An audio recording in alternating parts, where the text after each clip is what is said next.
కొంతమంది బాధ్యత రహితంగా అధికారం లేకుండా ఈరోజు ప్రతిపక్ష హోదా కూడా లేనటువంటి వాళ్ళు ఇష్టం వచ్చినట్టు ప్రజల్లో మభ్యపెట్టేటువంటి మాటలు మాట్లాడుతా ఉన్నారు. వాళ్ళందరికీ కూడా చెప్తా ఉన్నా, ఈ రోజు అభివృద్ధిలో ఎక్కడ కూడా ఆటంకం కలిగిస్తే ప్రజలు క్షమించరు.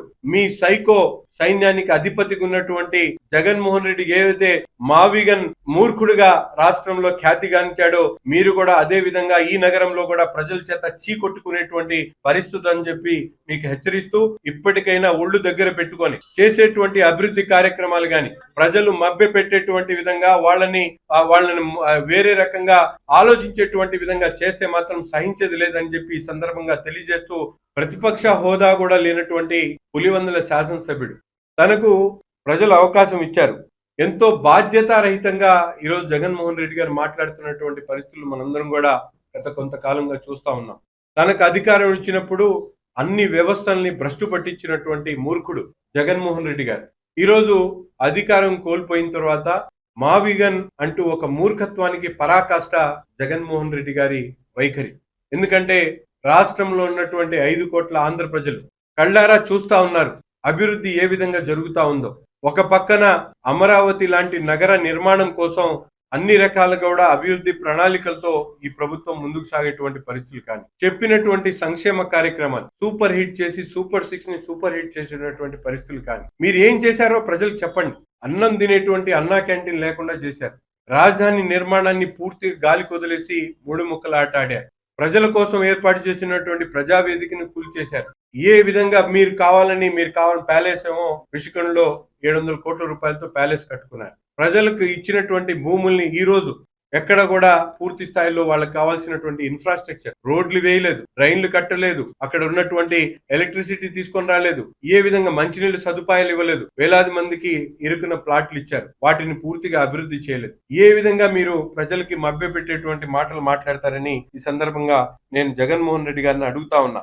మహిళల గురించి జగన్మోహన్ రెడ్డి గారు మాట్లాడటం చాలా హాస్యాస్పదంగా ఉంది. తన నాయకుడు ఎవరైతే అంబటి రాంబాబు గారు ఒక సాక్షాత్తు ముఖ్యమంత్రి గారి సతీమణిని రాష్ట్రం మొత్తం కూడా చీకొట్టేటు విధంగా మాట్లాడినటువంటి పరిస్థితులు ఒకసారి ఆలోచించుకోవాలి. జగన్మోహన్ రెడ్డి గారు తన చెల్లిని రాజకీయాల కోసం పాదయాత్ర చేయించి అధికారంకి వచ్చిన తర్వాత ఆమెను వదిలేసినటువంటి తీరు గాని, తల్లిని చెల్లిని మోసం చేసినటువంటి చరిత్ర జగన్మోహన్ రెడ్డి గారు. ఈరోజు ఎందుకు వైసీపీ నాయకులు జగన్మోహన్ రెడ్డి గారు నమ్ముతున్నారో నేను ఒక్కసారి ఆలోచించాలని చెప్పి వైసీపీ నాయకులకు అడుగుతా ఉన్నా. ఎందుకంటే ఎక్కడ అధికారం రాకముందు ఆనాడు ప్రతిపక్షంలో ఉన్నప్పుడు అమరావతి రాజధాని ఓకే అని చెప్పినటువంటి జగన్మోహన్ రెడ్డి గారు ఈరోజు 3 రాజధానులు అని చెప్పి అధికారం ఉన్నప్పుడు సమయాన్ని వెళ్లదీశాడు. ఈరోజు అధికారం పోయిన తర్వాత మళ్ళీ మావిగన్ అని ఒక మూర్ఖుడిలాగా మాట్లాడేటువంటి తీరు గాని, ఈ విధంగా ప్రజలను మభ్యపెడుతూ రాష్ట్రంలో అభివృద్ధికి పూర్తిగా అడ్డం పడుతున్నటువంటి జగన్మోహన్ రెడ్డిని ప్రజలు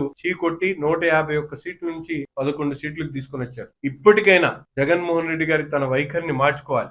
ఏదైతే వారి సైకో సైన్యం ఉందో ప్రతి ఒక్క చోట కూడా విడ్డూరంగా ప్రతి ఒక్క విషయాలను కూడా ఏది పడితే అది మాట్లాడుతూ ఉన్నారు. ఇప్పుడు ప్రజలు పూర్తిగా క్లారిటీతో ఉన్నారు. వాటి ఎక్కడ కూడా డౌట్ లేదు. ఈ ప్రభుత్వం చేస్తున్నటువంటి ప్రతి ఒక్క కార్యక్రమాన్ని కూడా మేము ప్రజలకు అర్థమయ్యేటువంటి విధంగా చెప్తా ఉన్నాం. మేము ఇది చేశామని చెప్పి సాక్ష్యాలతో సహా చూపిస్తా ఉన్నాం. మీరు గత 5 సంవత్సరాల్లో ఏం పీకారో ప్రజలకు చెప్పండి.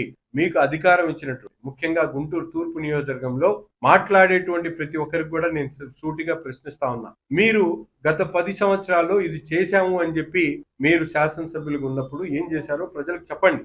అది చెప్పిన తర్వాత జరుగుతున్నటువంటి పరిస్థితుల గురించి మాట్లాడండి. ఈరోజు మోతీలాల్ నగర్ ఇష్యూ కానీ, అలాగే వాళ్ళకు కూడా మేము 1కి 4 సార్లు కలిసాం, వాళ్ళ గురించి ఆలోచించాం, వాళ్ళకి ఏం కావాలో చెప్పాం, వాళ్ళకి కావాల్సినటువంటి నష్టానికి సంబంధించినటువంటి దాంట్లో భాగస్వాములయ్యాం.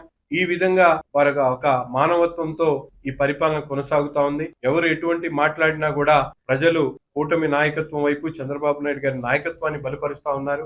తప్పకుండా రాబోయేటువంటి రోజుల్లో ఈ గుంటూరు తూర్పు నియోజకవర్గాన్ని ఒక ఆదర్శ నియోజకవర్గంగా తీర్చిదిద్దేటువంటి విధంగా ప్రతి ఒక్కరు కూడా సహకరించాలని చెప్పి మనస్ఫూర్తిగా కోరుకుంటున్నాను. ఈ వీడియో నచ్చితే లైక్ చేయండి. అలాగే మా ఛానల్ ని ఫస్ట్ టైం కనుక చూస్తున్నట్టయితే ఇప్పుడే సబ్స్క్రైబ్ చేసుకుని పక్కనే ఉన్న గంట సింబల్ ని యాక్టివేట్ చేసుకోండి. అప్పుడే మేము పెట్టే ప్రతి వీడియో మీకు నోటిఫికేషన్ గా వస్తుంది. అలాగే ఈ వీడియో పూర్తిగా చూసినందుకు ధన్యవాదాలు.